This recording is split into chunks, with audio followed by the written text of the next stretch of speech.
কলিযুগ হল পাপ, অসহিষ্ণুতা, হত্যা, অসুচিতা এবং নানা অধর্ম দ্বারা চিহ্নিত একটি যুগ। এই যুগে মানুষের চরিত্র, সমাজ ব্যবস্থা এবং জীবনধারা কেমন হবে তার বিস্তারিত বর্ণনা রয়েছে ভাগবত পুরাণে। আজ আমরা পৃথিবীতে যা কিছু ঘটতে দেখছি তার অনেক কিছুই বহু হাজার বছর আগে শাস্ত্রে ভবিষ্যদ্বাণী করা হয়েছে। তাহলে আসুন জেনে নেওয়া যাক কলিযুগ সম্পর্কে কী প্রকাশ পেয়েছে। ভিডিওটি শুরু করার আগে আপনি যদি আমাদের চ্যানেলে নতুন হয়ে থাকেন তাহলে এখনই চ্যানেলটি সাবস্ক্রাইব করে নিন এবং পাশে থাকা বেল আইকনটি অন করে দিন, যাতে এ ধরনের আধ্যাত্মিক ও ধর্মীয় আলোচনা সবার আগে পেয়ে যান। কলিযুগ হল মানুষের অস্তিত্বের চতুর্থ যুগ। সত্যযুগ, ত্রেতাযুগ এবং দাপর যুগের পর আসে কলিযুগ। এই যুগের মোট সময়কাল 4,32,000 বছর। শাস্ত্রে বলা হয়েছে এই যুগে পাপের আধিক্য সর্বাধিক হবে।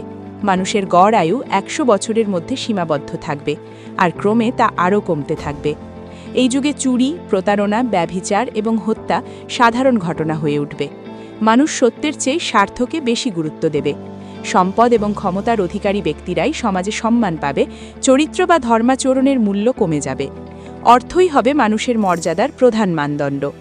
এমনকি শাস্ত্রে উল্লেখ আছে কলিযুগে ব্রাহ্মণরাও তাদের ধর্মীয় নিয়ম থেকে বিচ্যুত হবে।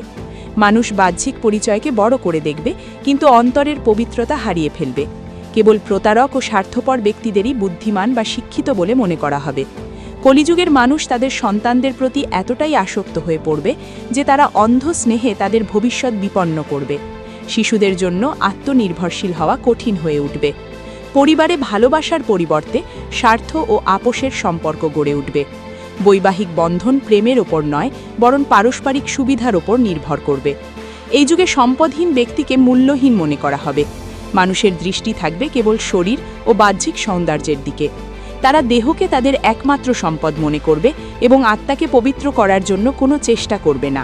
ধর্ম ও সৎকর্মের প্রতি মানুষের অনুগত্য ক্রমশ কমে যাবে। দুর্নীতিগ্রস্ত মানুষের সংখ্যা অত্যন্ত বেড়ে যাবে। শাস্ত্রে বলা হয়েছে কলিযুগে ধর্মপরায়ণ মানুষের সংখ্যা খুবই কম হবে। খুব অল্প মানুষই ঈশ্বরের প্রতি ভক্তি রাখবে। কিন্তু একই সঙ্গে একটি মহান আশীর্বাদও দেওয়া হয়েছে, এই যুগে ভগবান হরির নাম জাপ করাই হবে মুক্তির সর্বোত্তম উপায়। হরিনাম সংকীর্তন, ভগবানের নাম স্মরণ এবং ভক্তি, এই তিনই কলিযুগে আত্মার পরিত্রাণের সহজ পথ। বলা হয় অন্য যুগে কঠিন তপস্যা ও যজ্ঞের প্রয়োজন হলেও কলিযুগে শুধু আন্তরিকভাবে হরির নাম জপ করলেই মহান পুণ্য লাভ করা যায়। কলিযুগ যত এগিয়ে যাবে এই লক্ষণগুলো আরও তীব্র হয়ে উঠবে।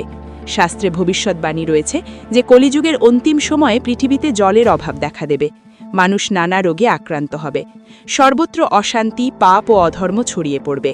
অবশেষে যখন অধর্ম চরমে পৌঁছবে তখন ভগবান বিষ্ণু কল্কি অবতারে আবির্ভূত হবেন। তিনি পাপীদের বিনাশ করবেন এবং ধর্ম প্রতিষ্ঠা করবেন। তখনই কলিযুগের অবসান হবে। এক মহাপরিবর্তনের মাধ্যমে কালের চক্র আবার সত্যযুগ থেকে শুরু হবে। এইভাবেই যুগচক্র ঘুরতে থাকে, সত্য, ত্রেতা, দাপর এবং কলি। আর আমরা এখন সেই কলিযুগেই অবস্থান করছি। বন্ধুরা, যদি ভিডিওটি আপনার ভালো লেগে থাকে তাহলে অবশ্যই একটি লাইক করে দিন আর কমেন্টে লিখুন জয় শ্রীকৃষ্ণ। আপনার একটি কমেন্ট আমাদের জন্য বড় অনুপ্রেরণা। হরে কৃষ্ণ।